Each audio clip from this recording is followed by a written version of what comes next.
looks like Ed was sleeping in his jacket. Maybe Ed just slept completely clothed, but here he's just now putting on his pants. Ed usually just sleeps in his underwear, or in one case, pajamas, but either way, that's crazy. Mom said to make sure you walk me to Jimmy's! I don't care how stupid their mom is, she should know that Sarah's able to get herself over to Jimmy's house. I mean, they live in a cul-de-sac, she doesn't even have to cross the street. And it's not like Sarah wants him to walk with her. Who needs ya? See? That's what I just said! In Ed's dream, his house doesn't look anything like his real-life house. And I doubt this is what Ed's ideal dream house would look like. Upon rewatching this show, I'm really seeing what a dick Plank is. Especially in Gimme Gimme Never Ed, where he really pushed the envelope. So I'm a little upset the streetlights don't fall on Plank. Or on Sarah. You're a peach! Double D is a lot of things, but I don't think a peach is one. He's not female, buxom, or from the state of Georgia. I guess it's never confirmed where this show takes place, but I feel pretty confident it's not Georgia. North to Alaska! Again, you've got me questioning this show's location. Yes, the show is made by Canadians, but if that's where it's set, then wouldn't a trail to Alaska be more of a northwest direction? You know what? I'm overthinking it. So this sin is for damaging my mental health. Nevertheless, thanks in advance for watching. So the Eds failed to catch a single frog in this episode, but Double D was able to not only catch a fly, but wrap a piece of string around it. That is simply fascinating. Death in a Kid Show.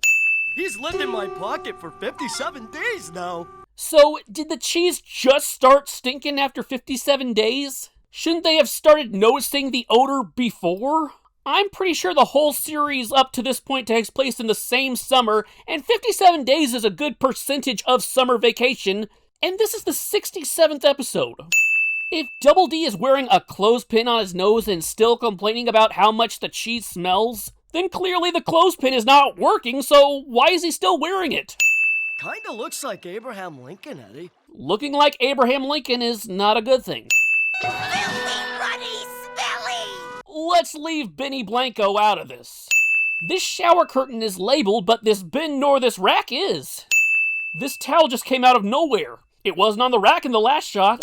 I insist you remove that jacket immediately! If you give me your hat. Absolutely not! Double D, you've got two hats here. Can't you just give Ed the one in the dirty bin, collect the jacket, dispose of the cheese, and then trade the jacket back for the hat? Why, that's the silliest thing I've ever heard. That's not even the silliest thing Ed said so far in this episode. Rancid Roquefort wrap, pungent Parmesan pocket, coat of cantankerous camembert. I love all these names Ed's giving to Ed's jacket. I really do. Still, that's like 3 different cheeses and none of them have holes in them. I'm willing to bet money Sheldon's of the Swiss variety. Frogs are so stupid! I'm sure there's a herpetologist or two out there that's bound to disagree. And even if frogs are stupid, I'm not sure Ed has any right to call anything else stupid. Frog Ed is wearing that same thing Kermit the Frog has around his neck. I remember reading somewhere Kermit wears it to cover up where they stitched him up. So why is Ed wearing it? Maybe he's trying to make the other frogs think he's the Kermit, but Kermit doesn't have hair or a bra, so... Why is Double D using these sticks to hold up the jacket when the jacket is already floating in midair? Black is the mold that permeates that slucky cheese. You know, it's just now hitting me that this cheese looks pretty ripe for 57 days. There's no seeable mold on it.